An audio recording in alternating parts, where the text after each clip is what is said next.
Hola, somos Roll FM y bienvenidos a Tertulias Roleras con Café on Roll. Soy Balandil y seré el moderador. Y os presento a nuestros contertulios. Jauma. Hola, ¿qué tal? Muy buenas. Selfiden. Saludos. Y Regies. ¿Qué pasa, gentecilla? Bueno, pues una vez más estamos aquí para tomarnos un buen café en nuestra taberna rolera. Bueno, hoy os traigo, chicos, una pregunta creo que bastante personal para todos. Y yo también daré mi opinión personal. Bueno, quiero saber cuál ha sido vuestro personaje favorito y por qué. Buah. Y va a empezar Jauma a responder esta pregunta tan personal. Yo aquí tengo un dilema con esto y es que... a ver, es verdad que he jugado bastantes partidas y no sabría decirte uno a lo mejor en concreto, porque es verdad que tengo muchos personajes a lo mejor que sí que me pueden crear algo más de nostalgia, ¿no? Porque son personajes a lo mejor que he jugado durante mucho tiempo, ¿no? Pero a lo mejor es que en cómputo global yo creo que el primero que en verdad me puede venir a la cabeza más o menos medio fácil es un personaje que me hice para una partida que precisamente me echaba Selfiden, que era una partida de goblins, ¿vale? Todos los personajes eran goblins y en este caso mi personaje se llamaba Goblini, ¿vale? Goblini, que era la gran creatividad, ¿no? De ponerle nombres goblin a la gente, ¿no? Pues Goblini era vamos a decirlo como si fuera el dueño de un circo ambulante. Era el dueño de un circo ambulante, porque todo esto venía de que en esta misma partida a 3 de nuestros personajes habían muerto entre terribles sufrimientos en un combate previo. Y entonces, pues como nos tuvimos que hacer varios jugadores, personajes a la vez, dijimos, ¿y si hacemos que venga un circo ambulante aquí y metemos a un montón de goblins? Tú sabes, lo típico, ¿no? Que sean de circo, personajes de circo, en plan un forzudo, ¿no? Que fuera más un goblin llevando los típicos tirantes estos de rayas y un bigotazo ahí postizo, con unas pesas de mentira, que ponga 1 tonelada, ¿no? Cosas de esas. Buenísimo. O yo qué sé, un lanzador de cuchillo, un domador de perro, ¿no? Tú sabes que los goblins, al menos en Pathfinder, suelen ser unas criaturas a las que temer, ¿no? Pues había un domador de bestias, había un batiburrillo ahí de personajes clásicos de circo, y en este caso Goblini era el dueño, que era un mago, era un bardo concretamente, pero me lo dice de un arquetipo que es el Magician, que era como un mago trilero, ¿sabes? Y él en el circo pues era el que llevaba las riendas de todo aquello, y el que presentaba a los demás personajes y tal. Y a la hora de presentarlo en el circo, pues eso de hecho lo roleamos. Selfiden a lo mejor podría hablar de esto después más concretamente de la presentación en el circo, si a él le gustó, porque más o menos lo teníamos todo preparado para él prácticamente, porque los demás jugadores había muchos que pertenecíamos al circo. También había uno de los jugadores, se hizo a Anastasia, se llamaba Anastasia, que era una pitoniza. Y bueno, Era una Goblin Oráculo. Sí. Bueno, era una bruja. Era bruja, sí. Bruja. Y la cuestión es que Goblini, por ejemplo, hacía un número final que era o el barril del pirata, que consistía en hacer lo típico esto de coger el juego de barril, el juego que conocemos todos, que hay un pirata metido dentro de un barril y tú le tienes que ir metiendo espaditas de plástico, ¿no? Uh-huh. Pero con un goblin metido y ahí no había truco. O sea, entonces pues había mucha sangre que salía del fondo del barril. Y entonces pues los demás flipaban en colores. Era un espectáculo digno de ver para un goblin. Y el otro número que tenía, ¿cuál era? El de la caja. La caja, ¿cómo era? ¿Pero cómo lo llamábamos? La caja de la sorpresa de Orgen. Que era el típico número este de cortar a alguien con un serrucho y abrirlo y ve que las dos partes están separadas pero vivas. Las dos partes no estaban vivas y había cosas que se unían entre medio de las dos caras. Pero todos los goblins, evidentemente, ahí se partían. Y me acuerdo que se partían por la mitad, ¿no? Sí, y los demás de risa. que había. El circo se llamaba el Circo del Troll. Y todo esto era trasfondísticamente. Era porque en el grupo, ¿vale? Del circo había un troll. Pero al acercarse a una ciudad para hacer sus números allí, totalmente incomprendidos por los humanos, pues fueron brutalmente apaleados y el troll acabó muriendo. Entonces, cuando empezamos a jugar, no había un troll. Pero pasaron ciertas cosas, como por ejemplo que nos encontramos a un ogro, ¿era? Sí, un ogro. Sí, un ogro que le sacábamos unos cuantos niveles y le tiramos unas pocas de maldiciones, y, en fin, le bajamos un montón de... la fuerza fue reducida al mínimo, lo dejamos allí y cuando volvimos al tiempo dijo, quitarme esto por Dios. Y le dijimos, bueno, si tú te conviertes en un troll para el circo del troll, serás bienvenido. Entonces, ahí estaba. O Grinsky. O Grinsky. Y el troll era troll seguro. Claro, después se incorporó un troll de verdad para proteger el puente de debajo del poblado Goblin. Y se llamaba troll seguro. Lo pusimos ahí de seguridad. En buenísimo. Fin, ahí pasaron muchas cosas muy locas en esta partida. Y la verdad es que digo que Golini me gustó mucho porque la verdad es que vino como digamos el regente, como, no sé cómo decirlo, el dueño, digamos, de este circo, y terminó siendo rey Goblin de la tribu a la que llegó. Y el final de la aventura termina con que toda la tribu muere en una brutal guerra en Puerto de Baldur y él huye cual rata, ¿sabes? Llevándose, como debe ser, ¿no? Como buen goblin. Claro, llevándose su carreta del circo. Espectacular, espectacular. La verdad es que la partida fue bastante apoteósica al final, pero bueno. Hubo muchos cohetes, ¿no? Sí, por supuesto. Mucho fuego de dragón. La tribu de los Goblins, pues en su momento tuvieron que hacer varias alianzas con clanes vecinos de gigantes, con mercenarios Drow y todo tipo de criaturas que por lo general suelen ser monstruos o enemigos en Dungeons & Dragons. ¿Y a qué nivel llegasteis en esa partida? No, llegamos desde nivel 1 hasta nivel 13, creo era.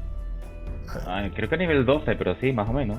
Que fue una partida larguita, ¿eh? Sí, muchos goblins cayeron por el camino, sí, pero bueno. Yo me tuve que hacer como 4 o 5. En total. Wow. Sí, sí. Es que los goblins tienen una alta probabilidad de muerte. Sobre todo a tus manos, ¿no, Selfie? Tú no perdonas ni media. No, y que también es cierto que los goblins, al no haber ningún clérigo, importante esto, que se preocupara por resucitar a sus compañeros, pues claro, goblin que caía en combate, goblin que... ¿Personaje nuevo? Personaje nuevo. ¿Goblin muerto o goblin puesto? Vamos, que poco más, esa partida sería casi un... Se podría decir como si fuese de la amenaza de Cthulhu, ¿no? La llamada de Cthulhu. En plan, una pila de fichas a tu lado, ¿no? Y ir reciclando. Pues imagínate que había un NPC que era uno de los primeros enemigos de la campaña, que era una bruja nigromante, pues a su servicio tenía nada más y nada menos que al menos una docena de los antiguos personajes de mis jugadores. Dios. Muertos y resucitados que tuvieron que combatir esta gente contra sus personajes antiguos convertidos en zombies. Espectacular. Y cada vez que volvíamos éramos más zombies, ¿verdad? No más gente viva. Wow. Había hasta compañeros animales zombies. Wow. Eso creo sinceramente que es otro nivel. Yo la verdad que me la pasé muy Yo- bien y es que esa partida en concreto, a ver, es verdad que es muy por la mofa Goblin y tal, ¿no? Pero la recuerdo con mucho cariño porque allí me lo pasé muy bien prácticamente en cada sesión. Eso era partirte constantemente, ¿no? Siempre pasaban muchas locuras. Pero es verdad que, por ejemplo, con respecto a mi personaje favorito, digo ese porque me dio mucho, ¿no? Pero Claro. es que hay otros personajes, por ejemplo, que sí que me han durado muchísimos años.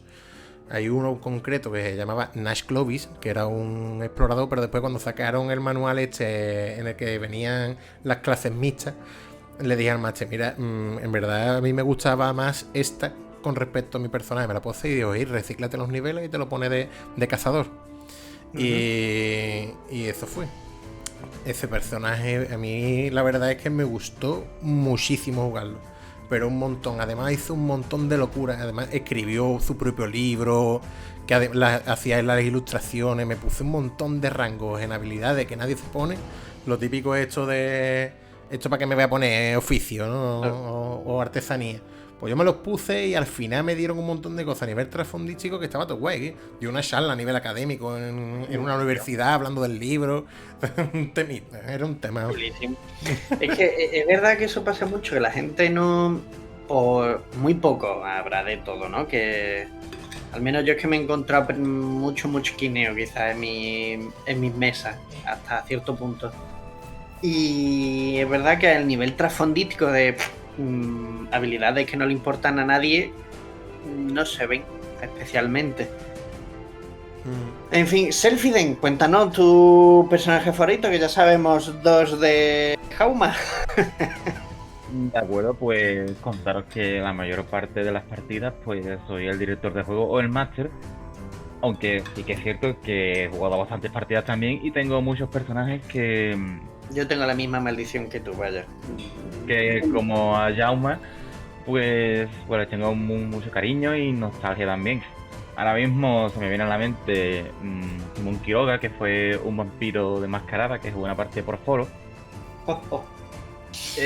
Partida en la que la verdad es que todos los personajes estaban bastante currados y que una partida por foro te permite explorar no solamente muchos aspectos de la psique de tu personaje, además conmigo con un Malkavian histérico, no era el típico Malkavian bufón, sino que era un vampiro normal y corriente, pero cuando se volvía entraba en frenesí de vez en cuando y no sabías por dónde te iba a saltar.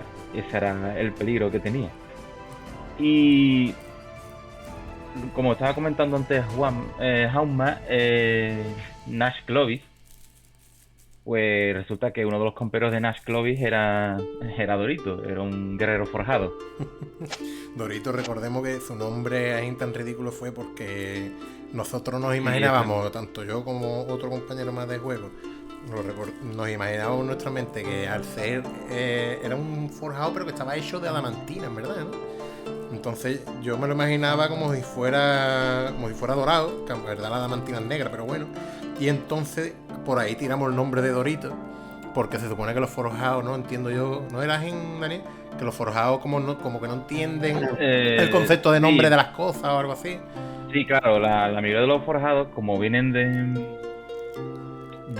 la Gran Guerra y demás, que bueno, que el que lea un poquito el trasfondo de Eberron, pues básicamente vienen de una guerra espantosa que rompe el continente y básicamente se crean varios reinos separados. Y nada, los forjados para la guerra, que aquí así es como se llaman, pues lo que viene siendo el concepto del nombre y demás, como que no lo tienen muy calado. Además, el mío era joven, el mío creo que tenía años, creo. No me acuerdo si tenía 2 o 4, era muy joven. No, terminó teniendo creo que 5 añitos. Pero dentro de lo que viene siendo un forjado es lo normal, porque aprende muy rápido y en fin. Y la cosa es que yo bastante... no conocía demasiado a los jugadores ni tampoco al máster en esa partida. Yo dije, bueno, mi personaje es un forjado y los forjados normalmente se dejan poner motes, por eso de que no suelen tener esta concepción de nombre. Entonces claro, ahí se hizo un brainstorming y cada jugador allí pues propuso sus ideas, yo propuse la mía y terminó quedándose con Dorito. Y fue, bueno, vale, bien. Yo propuse Bastión y al final, con el tiempo, ese nombre se ha hecho muy famoso por un videojuego que el Overwatch, no sé si sabe cuál es. Hay un personaje que es un ómnico. Hay un personaje que es un ómnico, y los ómnicos más o menos en este contexto podrían ser más o menos parecidos a nivel social y tal, como si fuera un forjado. Y se llamaba Bastión. Y yo lo quería llamar a Dorito en su momento. Habría sido guapísimo. Yo pensaba en Baluarte, y la verdad es que tanto Bastión como Baluarte eran unos pedazos de nombre, y al final se quedó Dorito, que bueno, dentro de lo que cabe, teniendo en cuenta la epicidad que llegó esa partida, y bueno, y lo que los personajes también aportaban mucho. Dorito, en este caso, al contrario que Nazclovis, era un personaje, era un forjado guerrero, y como tal se dedicaba casi exclusivamente al combate.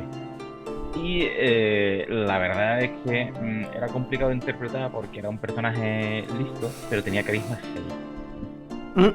Sí. Y por tanto, en los encuentros, básicamente en los diálogos, era cuando no era distante, era tajante. No, tajante. Siempre, según el resto de compañeros, la liaba. Sí, nos metió más de un aprieto, ¿eh? Sí. Entonces, claro, él iba directamente a las cosas que había que hacer, y las sutilezas eran para otras cosas.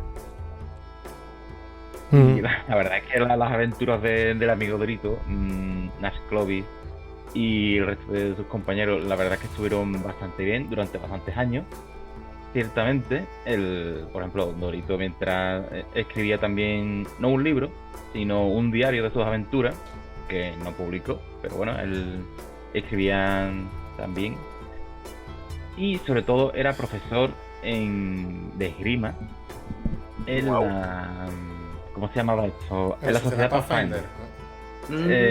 Claro, en el mundo de Eberron, el Master pues hizo ahí un crossover entre la Sociedad Pathfinder de Paizo y el mundo de Eberron. La verdad es que casa bastante bien, ya que la Sociedad Pathfinder se dedica a encontrar tesoros, y el mundo de Eberron, al igual que otros mundos de fantasía, hay muchos lugares inexplorados, peligrosos, que están llenos de reliquias antiguas, como pueden ser perfectamente las forjas de las cuales salen los forjados de la guerra. El trasfondo básicamente de nuestro amigo Dorito era que tras la guerra todas estas forjas se prohíben tajantemente, porque, en fin, la sociedad no es que tenga bien a los forjados, y le hacen bullying, hay mucho racismo, etcétera, etcétera. Y una maga, que no se sabe muy bien, porque yo quería dejar ahí en el aire eso para que el máster pudiera hilar en algún momento, tenía una forja privada y su propio arsenal de forjados, y de ahí salió Dorito, pudo escapar, y empezaron sus aventuras como mercenario, y terminó siendo aventurero en la sociedad Pathfinder. Y bueno, las aventuras fueron increíbles, desde viajar a otros mundos por el Phlogiston, pasando por ir a un hipotético futuro en Eberron en el que había una plaga de zombies y no existía la magia. Que eran zombies, y también había... Eran zombies que comían forjados, además. Era una locura. Sí, sí, porque se alimentaban de la magia de los forjados, creo que era, ¿no? Algo así, ¿no? Claro, porque hubo una guerra contra los forjados, ya que en Eberron hay como un grupo, por así decirlo, terrorista de forjados renegados, que se creen que todavía están en la Gran Guerra, y que básicamente quieren destruir a todos los carnedebles, que son todos los que son forjados. Y en este futuro hipotético, digo hipotético porque fuimos al futuro, vimos lo que había y volvimos al presente con esa... Sí, con esa información. Claro, con esa información para poder detener sus planes locos, porque luego se cargaron el sol, y básicamente al trastocar el sol con magia, la magia se convirtió en una especie de campo antimagia, en fin, una serie de cosas. Luego fertilizaron el mundo con residuos de monstruos corrosivos para intentar matar a los forjados. Y lo único que consiguieron fue que todos los zombies que ya había, aparte de comerse gente, también se comían a los forjados. Wow. Era un sitio bastante apocalíptico, de hecho allí casi muere Nash Clovis. Bueno, Por beber, sí. Cogí una enfermedad radiactiva de la muerte por querer coger de un monstruo, porque no encontrábamos agua por ninguna parte. Y como claro, el forjado no lo necesita, por ahí íbamos tranquilos. Pero aquí Nash Clovis, que era un humano, pues necesitaba nutrirse. Y entonces, pues para comer y beber agua, pues ¿qué hicimos? Nos enfrentamos a un bicho que era como una especie de cangrejo gigante. Pues entonces, pues ahí estaba Nash Clovis para abrirlo y beberse sus fluidos y comerse su carne. En esto que de repente con el tiempo empezó a perder pelo, a ponerse malísimo. En fin. Wow. Radiactividad. Pepino de personaje ha dado esa campaña, por lo que veo. sí, la verdad es que fue muy larga en el sentido de años y muchas sesiones de juego, pero lo referente a los niveles solamente llegamos, a menos Doritos, a nivel 12, y el primer tier, que así es como se llaman, de los, entre comillas, niveles míticos de Pathfinder, que es algo así como los niveles épicos, pero más planteado, no tanto como a partir de nivel 20, sino que se pueden intercalar con los niveles normales, aunque ya os digo que es un nivel más de musquineo y hacen, no, en serio, hace que los personajes se conviertan en personajes muy poderosos. Sí, los niveles míticos de Pathfinder. Sí. Y Regis, cuéntanos, ¿cuál ha sido tu personaje favorito? Bueno, a mí me pasa un poco como a ellos, ¿no? Que hay varios personajes que tengo bastante cariño.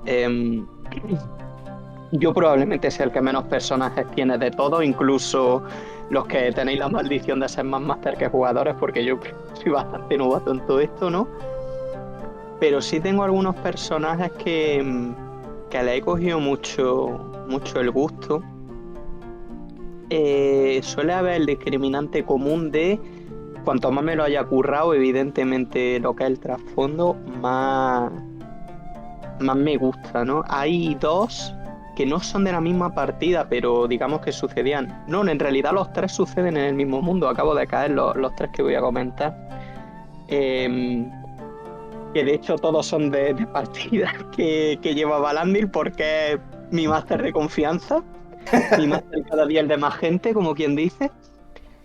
Y son de una partida con el sistema de Pathfinder, pero de un mundo inventado por Valandil. Correcto, es un mundo homebrew totalmente. Exacto. Y bueno, yo sobre todo de las cosas que más cariño tengo es de quedar contigo a tomar un café o a tomar algo y a ponernos a hablar de los personajes. Eso La verdad es que la preparación de tus personajes siempre conllevaba en quedar varios días antes para reflexionar sobre cómo encajarlo bien todo, ¿sí? Muchas sesiones cero, como se suele decir.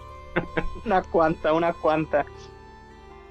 Y este es sobre todo lo que más cariño tengo de este en concreto Esquiol, fue que como tú ibas muy on fire con todo esto, porque claro, era un mundo tuyo, era como tu bebé y demás, como que estabas transmitiendo esa energía y estaba poniendo esas ganas en crear el personaje. Voy a sonrojar y todo. Hombre, el peloteo que no se note. No es para menos tampoco, ¿eh? No es para menos. Para nada.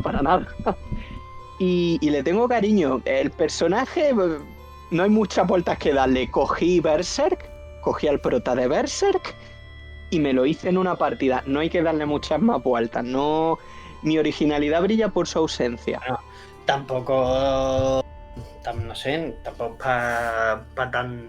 No te futigues tanto, vaya. No, pero digo, no necesité, o sea, mi punto aquí era, no necesité quebrarme la cabeza para coger un personaje, y que yo lo resumo así: si me lo matan, lo pasaría mal. O sea, tengo miedo de que muera. Sí.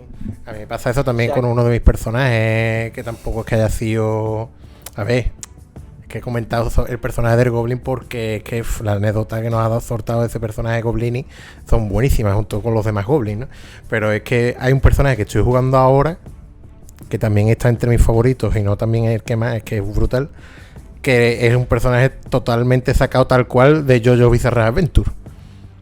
Que de hecho el personaje se llama Jojo tal cual, se llama Joyce Joestar y es una tía, es una invocadora que su idolón es un Stondo, como dirían en JoJo, y es brutal. Ese personaje es brutal porque el personaje es totalmente Yotaro y tampoco le he tenido que dar muchas vueltas y es que es la caña, ¿no? Estoy súper enamorado de ese personaje. Maravilla. Sí. En esa partida que dirijo yo, bueno, que básicamente es la del trono carmesí, y atención spoilers, hay un personaje que es un invocador que no exactamente del estilo de, o sea, creo que la campaña no busca parecerse a los típicos personajes de JoJo con sus stands y demás. Sin embargo, yo sí que lo he transformado en eso para que sea un rival digno de la propia JoJo de la partida. Y de hecho tuvieron una confrontación porque el tipo es el tipo es un villano y de alguna manera yo tenía que confrontarlo con su personaje y no con cualquier otro. Sí, era para recrear una escena que ocurre en este anime y la verdad es que se dio desde mi punto de vista totalmente fortuito, y es que cuando vi eso flipé en colores. Por eso ya te digo, Regis, que en verdad aunque sea un personaje inspirado en otra cosa, no tiene por qué ser no menospreciado, sino de menos valor. No tiene por qué tener menos valor, claro. Ah, está, ¿sabes? Te digo, sí, a ver, puede estar inspirado en ese en un principio y sacarlo al principio que sea un calco de ellos. En plan, a la hora de crear este personaje, voy a hacer que sea un calco de Gatsu de Berserk. Pero es que después, a lo mejor durante la aventura, evoluciona de una forma completamente diferente, ¿sabes? Entonces, sí, claro. Entonces, este tipo de cosas, sobre todo para gente que no haya jugado mucho, pues le puede servir muchísimo. De inspiración. Claro. Pues, de inspiración. Por ejemplo, en otra partida que tiene nuestro Master Balandil, me hice una paladina Drow y le salió de rasgo, de los rasgos estos de personalidad de quinta, que idolatraba a un héroe local. Y dije, ya está, blanco y en botella, Driss Do'Urden.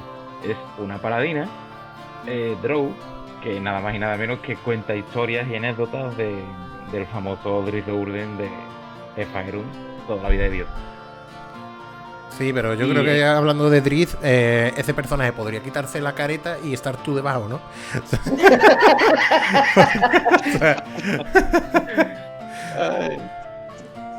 Sí, hablando de Driss, se rompe la quinta pared y sale la cara de Selfie sobre el cuerpo de una Drow.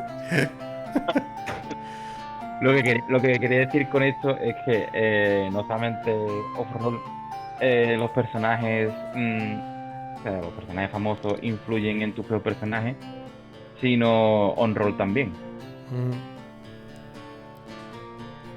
Sí, así hace que los personajes típicos que son héroes pero que no aparecen en las aventuras tengan también esa aparición, ¿no? Y que son famosos, ¿no? Que la gente los conoce, ¿verdad? ¿Algún personaje más en tu haber de cariño, Regis? Sí, siguiendo el comentario de las inspiraciones, pero luego tirar por otro lado totalmente distinto, en el mismo mundo que creaba Balandil, paralela a esa primera partida, estaba haciendo una de villanos. Así que, siguiendo el orden, cogí Berserk y me fui al villano. Lo que pasa es que ahí, con ese personaje, ahora os puede contar Balandil si quiere, se me fue el pistón muy fuerte. Sí, un poco, sí. O sea, me volví loco. Es como como en las entrevistas que hacían al equipo realizador de la película de Apocalipsis Now, que muchas veces le dicen, oye, ¿cómo se ocurrió hacer esto? ¿Cómo se ocurrió hacer lo otro? Y uno literalmente contestó algo así como, éramos jóvenes, teníamos dinero y poco a poco nos volvimos locos. Pues esto fue así. Me empezó a llegar como salido de la nada sucesos que se iban presentando a las partidas y a mí se me encendía la bombilla y yo decía, oye, ¿por qué no tiramos por aquí? Y yo creo que ha dado a algunas de las situaciones en las que más nos hemos podido reír en la mesa. No, sí, situaciones graciosas dio para rato. Una, por ejemplo, fue que me hizo mucha gracia. El grupo estaba... que formaban parte de un ejército de un señor oscuro, ¿no? Y tenían la misión de ir a inspeccionar una ciudad. Y de camino para allá les interceptó una patrulla de soldados en plena noche. Todos decidieron dormir con armadura. Vaya. Por el tema de que iban a estar tal, menos él. Este señor durmió desnudo, porque formaba parte de una de sus características idiosincrásicas del personaje, eso era vital. Y oye, que se dedicó a... Era un paladín y se dedicó luego a luchar desnudo contra los guerreros tipo hoplitas de ese reino, ¿no? Y fue de una escena bastante divertida. Y esa escena se asentó tanto que, bueno... Todavía se la recuerda con cariño. Y hoy en día nos metemos con él un poco con ese personaje y de hecho ha habido varias imitaciones de algunos amigos que jugaron esa parte en plan, sí, pues, yo levanto la pierna y me pongo como se pone el personaje de tal y muchas risas ha dado, sí. Bueno, ¿y tu personaje favorito, Balandi? Buah, eso es muy complicado teniendo en cuenta que creo que personajes míos he tenido 4. No, hombre, ahora sí más de 4. No. Mira, en nuestra adolescencia tuve con un paladín contigo en esa partida épica. Luego también tuve contigo un mago, que no recuerdo ni a qué nivel llegó.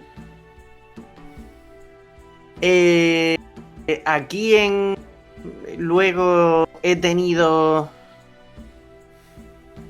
de Mutant Year Zero, un personaje que me gustó, pero que no... Buah.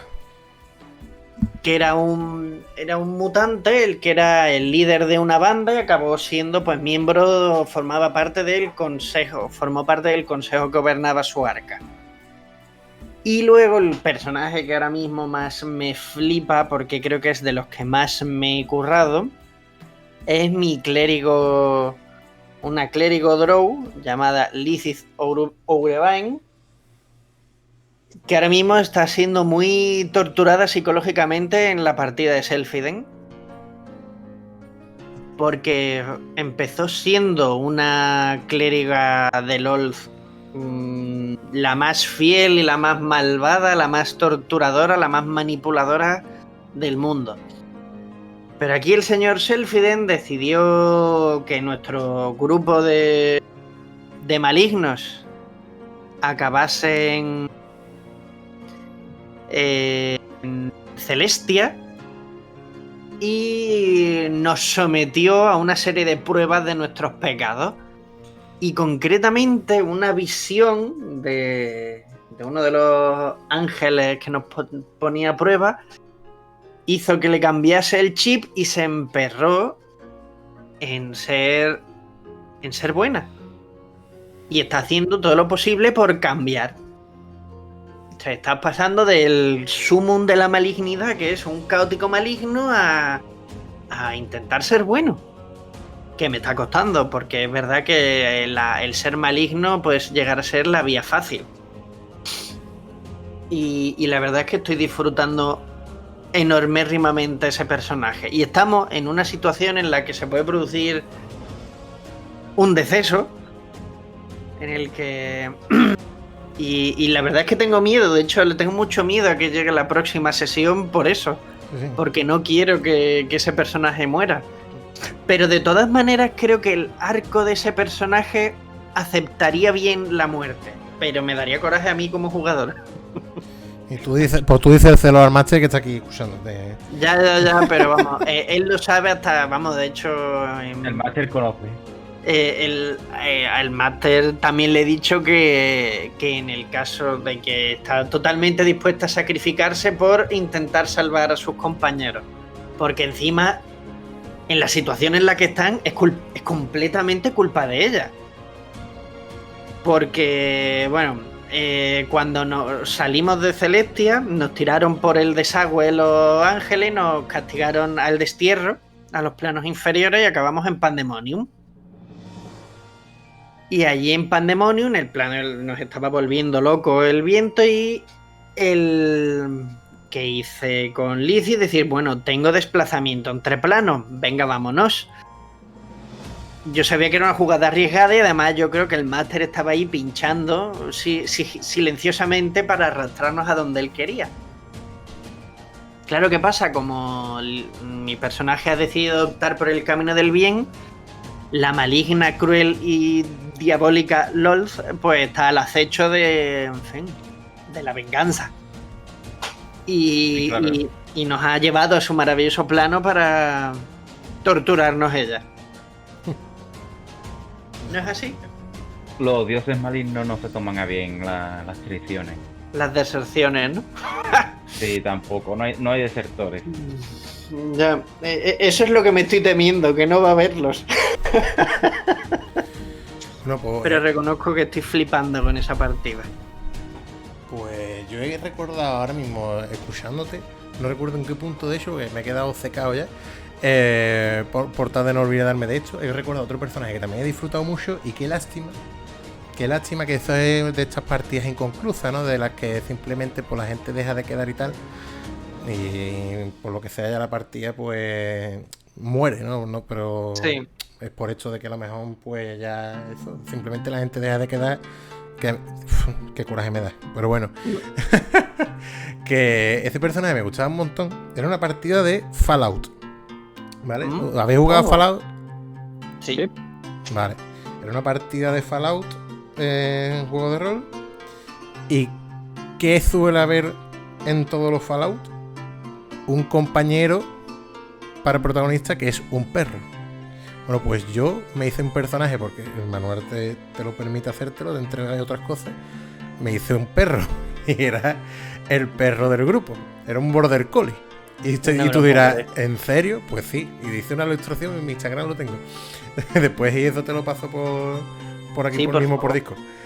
Era un perro con un border collie tal cual, con varios trozos de chapa puestos encima muy a los Fallout. Y era súper inteligente. Me puse los puntos máximos de inteligencia que me permitía ponerme la ficha con respecto a un perro, que en este caso era una puntuación de 6, ¿vale? Imagínate. Pues de hecho había un personaje en el equipo que tenía inteligencia 3, o sea que era más tonto que el perro. El perro era Lassie total. Y yo, para declarar mis acciones, lo que hacía era le escribía un papel chat a través de WhatsApp al máster, ¿sabes? O a lo mejor cogía y me iba y lo que más. Mi personaje se llamaba Flogger. Con esto de al igual que los forjados, yo le dije a esta gente, bueno, pues ponerme el nombre que ustedes queráis. Y me pusieron Flogger. No sé si ustedes sabéis lo que es, pero básicamente es una fusta de BDSM. De BDSM, efectivamente, que no me sale la sigla. Y así me pusieron, era Flogger el perro. Entonces, esta gente cuando dijeron Flogger busca no sé qué, el máster decía Flogger no está. Y era porque yo ya le había escrito un papel chat de me voy a hacer no sé qué y voy a buscar no sé qué historia, ¿no? Era como una especie de perro policía, era la caña. Y ese personaje se jugó muy poco, pero fue magnífico. Y bueno, en esa aventura también hubo un personaje que era un necrófago de los protagonistas. En Fallout hay ciertos necrófagos que no están dominados mentalmente como si fueran zombies. Pues, había un necrófago que había estado un montón de tiempo metido en un búnker, encerrado en una sala de un museo a Elvis. Y el necrófago el que no lo era se creía que era Elvis. Espectacular. Qué cosa más buena, tú. Y a todo el mundo que se le presentaba decía, yo soy el rey. Dice, ¿tú quién eres? ¿Qué? Dice, yo soy el rey. Dice, ¿de qué está hablando? Y dice, sí, ¿no me estás viendo? No sé qué. Y era un necrófago con el tupé tal cual, impoluto del viaje. Era magnífico, tío. Pero Pues, en verdad hablando de eso, ¿en qué sistema fue? no, eres uno. O sea, no lo sé, es alguien que lo habrá hecho por internet, está busca para un juego de rol y es eso mismo. No es... Es que Modifus, o creo que se llamaba así la editorial, que es del norte de Europa, acaba de publicar el juego de Fallout. Hostia, no, pero ese era un homemade, de hecho, hecho por alguien. Vale. Y fue buenísimo. Yo la verdad me lo pasé muy bien. Pues, ¿sabes?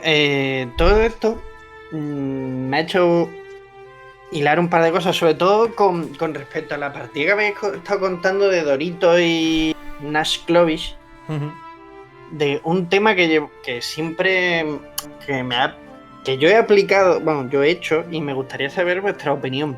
Sí.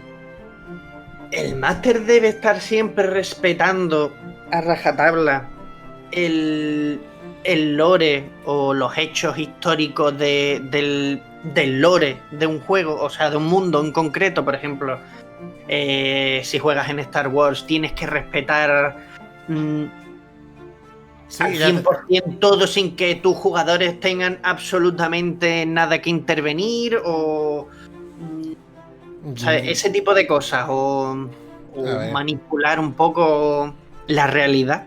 Vale, te cuento. Desde mi punto de vista, yo creo que, por ejemplo, adaptar ciertos conceptos, por ejemplo, ¿no? Como este de la sociedad Pathfinder y tal, al mundo de Berron, al Master, cuando lo hizo, le quedó muy bien. Pero eso, por ejemplo, yo no lo veo tan lore como por ejemplo, cosas de Star Wars o del Señor de los Anillos y tal, en el sentido de, en tanto en cuanto, por ejemplo, hay ciertos hechos históricos que yo, por ejemplo, como Master, yo no digo que esté bien ni mal, ¿no? Yo le digo lo que yo haría. Sí que es verdad que yo los hechos históricos como tal, yo los dejaría sin tocar y añadiría detalles que a los jugadores les diga, vale, estamos en este punto de la historia, ¿no? Como por ejemplo, a ver qué te digo yo, como el ejemplo. Ahora te voy a contar una anécdota que me ha pasado a mí. Un ejemplo, ¿no? Que puso Serfiden claramente una vez, creo que fue de hecho en la primera vez que estuvimos hablando de, o sea, en esta primera sección, ¿no? De podcast. Sí. Que puso el ejemplo de, es que Frodo tira el anillo al volcán y eso es algo que ocurre, ¿sabes? Entonces,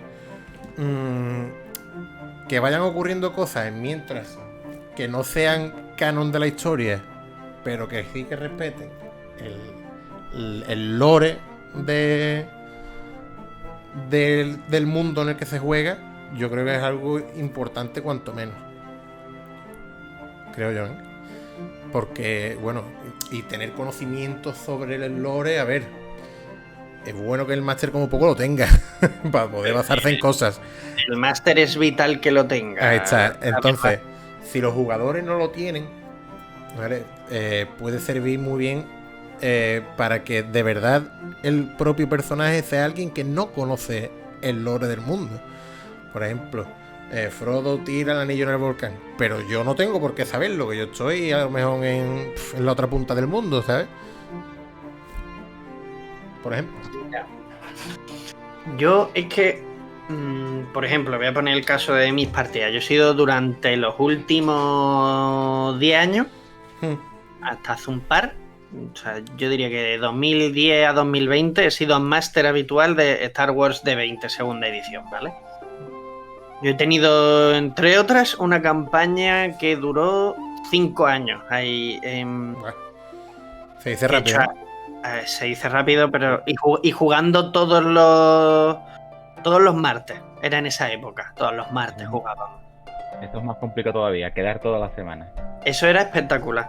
Menos en verano y Navidad, que era en la época que, claro, entre las vacaciones de la universidad y demás nos quitaba de en medio.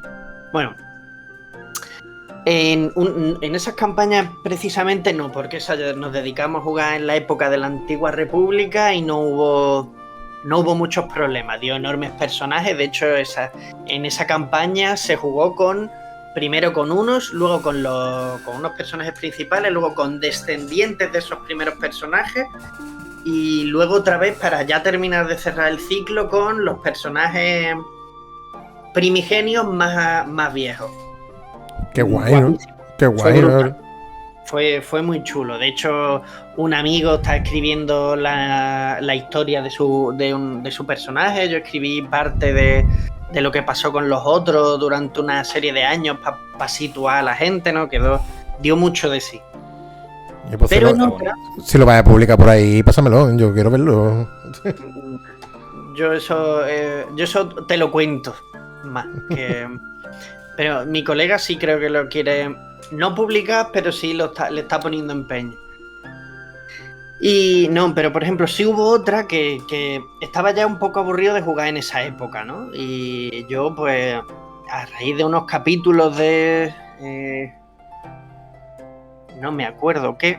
me dio por meter viajes en el tiempo. Por Star Wars Rebels. Verdad. Me dio pie, ¿no? A meter eso. Y yo cogí y les hice viajar en el tiempo desde la Antigua República a la época del Imperio, y tal. Y ellos sí es verdad que hicieron una serie de cosas y que cambiaban por completo el lore original. Es verdad que además a mí me gusta ser muy flexible en eso y además dejar que mis personajes intervengan mucho. Y básicamente uno de mis jugadores acabó convirtiéndose en el emperador, matando al otro, consiguieron matar al otro emperador, y este consiguió, manipulando a una serie de personajes importantes del momento, convertirse él en el emperador y acabó traicionando al resto de jugadores y matando a la mayoría. Tío, pero esto a nivel en una mesa de juego de rol es la caña, ¿eh? O sea, quiero decir... Es que está todo guay. Es que es verdad que no se respeta para nada el lore, pero se conoce, ¿sabes? Entonces, conociendo el lore, puedes disfrutar. Es que la pregunta tuya original era la de ¿es indispensable conocer el lore? Y yo creo que, por ejemplo, en este caso es importante. Si hay que respetarlo, en el sentido de respetarlo a cualquier precio. Bueno, pues en este caso, por ejemplo, no, y funcionó. O sea, sí, no, a mí me funcionó, pero claro, es verdad que yo también soy un máster bastante heterodoxo y algunos me acusarían de laxo. Bueno, por ejemplo, Serfin, ¿tú qué tienes que decir con respecto a esto del lore? Sí, que tú eres más... Y que tienes la idea muy clara. La verdad es que, bueno, respecto al lore, yo sí que intento conocerlo lo máximo posible, pero como dice Jaume, para utilizarlo básicamente como una herramienta. Si conoces el lore, creo yo, aunque de hecho ya hablamos el otro día, si conoces el lore te permite explorar tanto el mundo como tus personajes, pues eso es mi opinión, más en profundidad.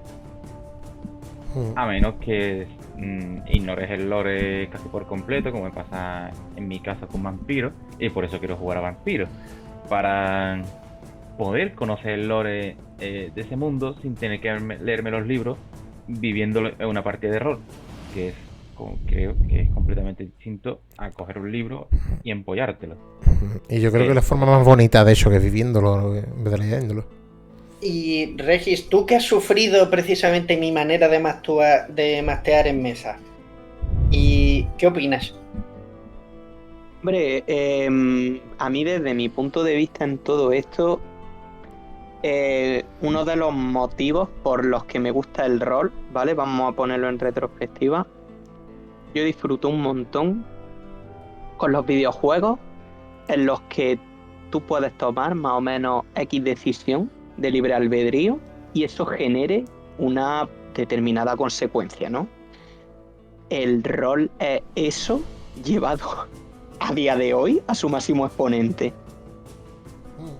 Yo, a mí una cosa que me gusta mucho, o sea, a mí una vez un amigo mío, por como me gusta bichar y experimentar, me definió que yo, digamos, tengo un vaso aquí en la mesa, ¿vale? Lo voy a usar como ejemplo. Esto es un ejemplo horrible porque se me oye y no es nada visual. Pero a mí me dicen, no, este vaso está aquí boca arriba, tiene que estar boca arriba, su funcionamiento es boca arriba, ¿no? Pongámonos como ejemplo del lore, tiene que estar así, si no, el mundo estalla. Pues yo cogería y le daría la vuelta al vaso para ver qué pasa.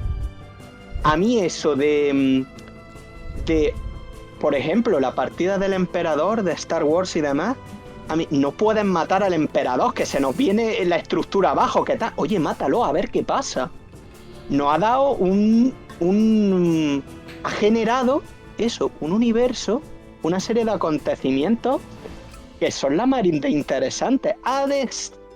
Por el tema de las traiciones, y demás, ha desembocado en otra suerte de, entre comillas, guerra civil, con dos bandos Es verdad. y demás.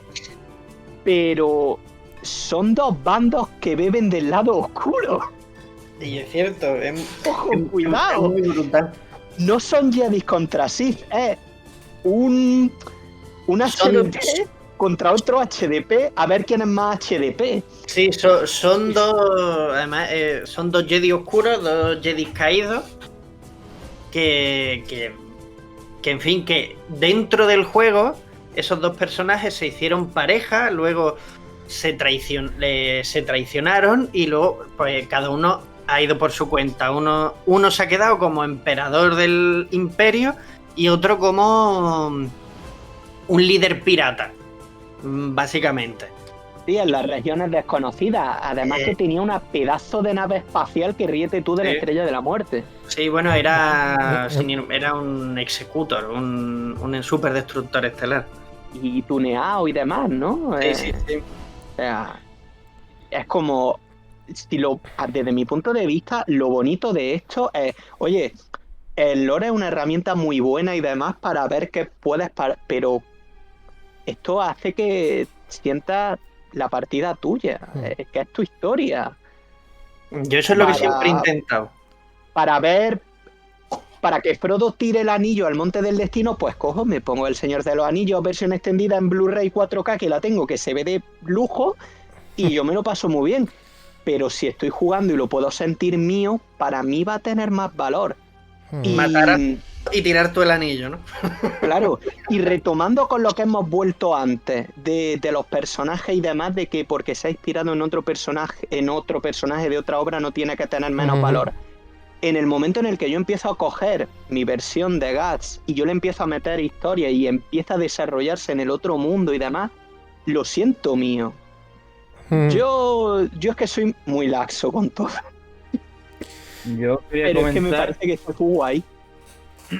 que, por ejemplo, la partida en la que Valandil lleva a la elfa oscura Lysis, como es una partida en los planos, y yo dejé bastante libertad para hacer ese personaje, hay una forjada, hay una elfa oscura de Faerun, hay un caballero de Kryn que adora a Tajisis. Sí, un caballero de Naraka. Entonces, claro, básicamente... te olvidas del hechicero.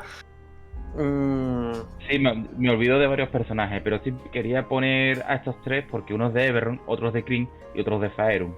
Sí. Y tanto la cosmología básica de los planos de Dungeons and Dragons es distinta a la de Faerun, es distinta a la de Eberron, es distinta a la de Kryn.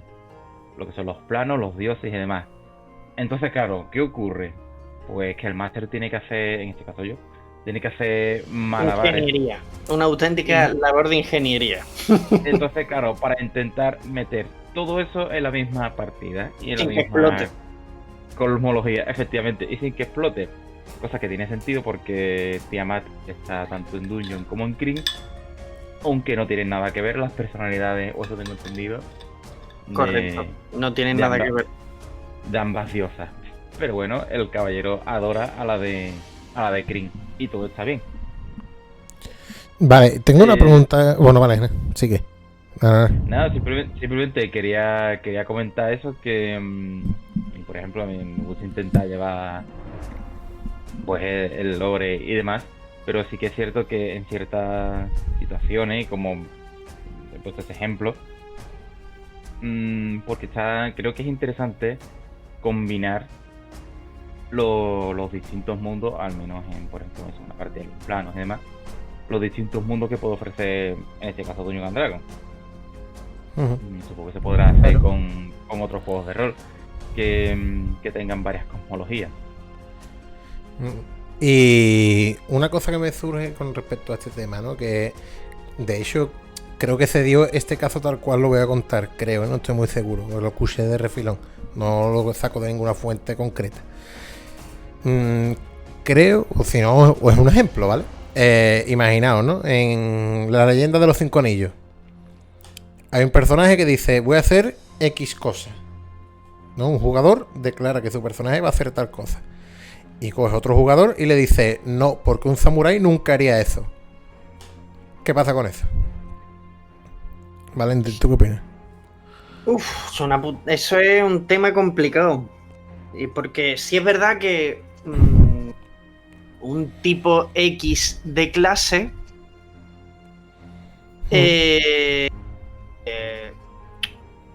como por ejemplo, pues un samurái lleva determinado contenido de cosas que se pueden hacer o no en función de tu estatus social, y eso deberías un poco tener idea de cómo va, ¿no? Para jugarlo sin que desentone. Tampoco creo que sea una cagada espectacular, pero sí creo que una leve idea el jugador debe tener, que en principio creo que debe ser obligación del máster también informarle de determinadas cosas, ¿no? Pues imagínate, los samuráis, por ejemplo, una de las cosas que no pueden hacer bajo ningún concepto porque son nobles y son tal es registrar un cuerpo, un cadáver. Pues ya está. Si tú no lo haces, le tienes que ordenar a otro que lo haga o directamente no hacerlo y te aguantas, te quedas sin botín. Y eso son sutilezas que no son vitales, pero sí son interesantes, ¿no? Que las conozca el jugador. Pero tú imagínate que yo, aún así, yo conociendo esto, digo, pues voy a registrar cadáver. Y Selfiden como jugador, todo pesado, me dice, es que son un cadáver de samurái, es que son un cadáver de samurái. Pues a lo mejor a lo mejor mi samurái sí lo quiere hacer, y pues ya está, se te respeta, y eso debería tener entonces consecuencias on-roll. No, claro, entonces yo como jugador en ese caso es que lo tendría muy fácil. Es que este tipo de polémicas a mí me dan bastante coraje, porque en ese sentido, en plan, bueno, pues vale, pues si quiero registrar el cadáver y tú me dices que no lo deba hacer, impídemelo. Uy. Eso me recuerda a una situación que se dio en la primera partida esta que conté de Star Wars, en la que mis personajes evidentemente empezaron como Padawans en mitad de la guerra contra los Sith. Y eran 4 jugadores y 2 consiguieron derrotar a un caballero Sith, y 2 jugadores querían directamente matarlo porque era muy peligroso, y otros 2 no. El consejo y los Jedi no hacemos eso, tenemos que arrestarlo y llevarlo a la República para que sea juzgado. Bueno, pues el grupo acabó peleándose entre los 4 a duelos de sable láser de yo intento pegarle, yo te lo paro, yo intento desarmarte, y quedó una escena espectacular. Espectacular. Pero es que ese tipo de cosas al final es tan guay, ¿no? Claro, porque eso es lo que enriquece el rol, pienso yo, vaya. Yo creo que sí, yo opino igual que vosotros. El hecho de no impedirlo off-roll, sino impedirlo on-roll. Claro. Y que eso dé drama a la partida, o que genere situaciones interesantes, como por ejemplo lo que ha dicho nuestro amigo Volandil respecto a los Jedi. Yo lo he visto en algunas partidas respecto a los paladines. Dungeons and Dragons te dice mucho que el paladín tiene que comportarse así o asado. Y yo, por ejemplo, con una paladina que llevo, que por cierto es uno de mis personajes bastante interesante y me gusta un montón, con esa paladina se comporta de ciertas maneras, por ejemplo, registra cadáveres, saquea tumbas, lo que haría un aventurero normal y corriente, pero es una paladina. Y hay una clériga detrás que le dice lo que debería estar haciendo y no eso que hace. Y creo que es interesante el hecho de que la paladina se comporte, entre comillas, mal, para poder generar esas situaciones en las que otro personaje le diga que es más puro, por así decirlo, es más legal o bueno, o como lo queráis llamar, en fin, es más santurrona. Mm. Le diga a la mía, que es como más cafre, cómo debe comportarse. Es como si hubiera, pues eso, un Padawan o un Maestro Jedi en el mismo grupo, y el Padawan pues la fuera liando, como por ejemplo Anakin. Sí, con las negociaciones agresivas. Pues oye, se ha quedado una tertulia espectacular. Hoy la verdad es que he disfrutado muchísimo. Hemos venido cargados de anécdotas. Esperemos que en las siguientes también sacudamos las anécdotas y pues la verdad es que de nostalgia vivimos un rato. Sí. Además, yo creo que tanto habla de polémica, hay un momento dado en el que salimos de aquí incluso mosqueado, que dice, por Dios, que quebradero de cabeza se coge la gente por que si la tarjeta X y no sé qué. Que si alguien quiere ver algo de eso, en los anteriores vídeos está. Bueno, chicos, un placer y nos vemos en la siguiente. No olvidéis, Hasta luego. y no olvidéis suscribiros a nuestro canal. Eso. No mosquearse. En las redes sociales también estamos. Suscríbete y dale a like, ¿no? Como... Sí. Exactamente. Hasta luego. Muchísimas gracias. Adiós. Hasta luego. Adiós. Nosotros. Adiós.